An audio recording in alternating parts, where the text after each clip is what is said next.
Welcome to the Johnny Pinball Show. I am your host, Johnny Pinball. You know what day it is? Well, it's a couple days out until Harry Potter Day, which is June 5th.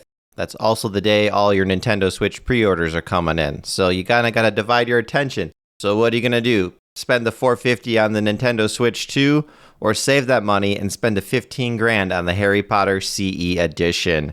This whole teaser campaign, if we want to call it that, has been, oops, the cat's out of the bag type of thing. We had Jack leaking, air quotes, the theme at Texas Pinball Festival, then kind of walking it back.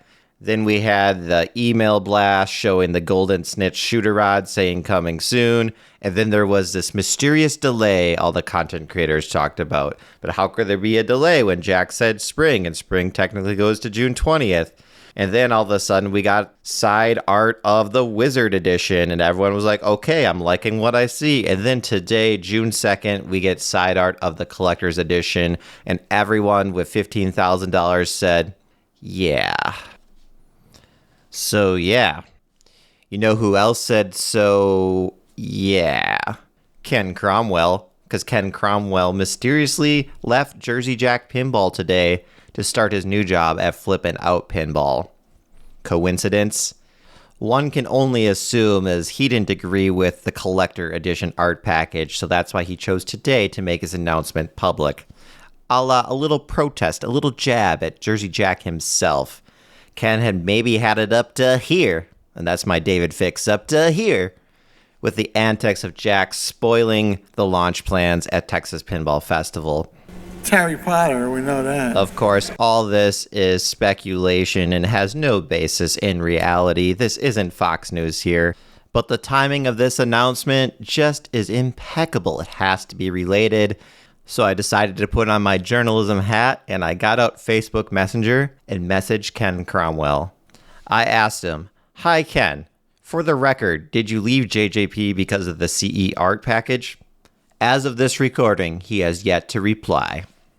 If you guys can't already tell, I'm not the biggest fan of the Collector's Edition artwork. It's a little too abstract for me, but you know you spent the money on it. It definitely shows like, hey, I spent the big bucks because it's got that shiny, reflective, foil decal type surface. So you still have the bling with it, but you really don't know what you're looking at. Think of Ferris Bueller. You really need to stand back and just look at the art on the wall. What are we seeing? So I got out my Ovaltine decoder ring, and I was informed by that not only to drink more Ovaltine, but this was the Tri-Wizard Tournament theme on the side art of the Collector's Edition.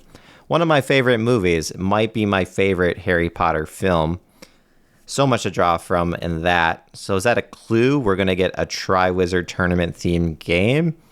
But then I remembered the Wizard Edition has nothing to do with the Tri-Wizard Tournament. So just coincidence they went with that. I wouldn't be against if the Collector's Edition had like all 7 different books as themes and you kind of randomly just got one.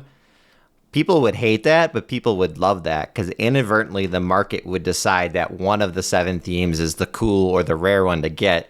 And if you got one of those, you're like, yes, I got the rare one. And then you could, resell it and make money. Reading the Pinside chat, reading all the hyper posters online, most people are more on the negative side to this, but I think YouTube is a different audience. So question out to you in Pinball Land. What do you think of the Collector's Edition art versus the Wizard Edition's art? I appreciate you sticking around to the very end of this video, and I think there's only one thing left to say. I solemnly swear that I'm up to no good.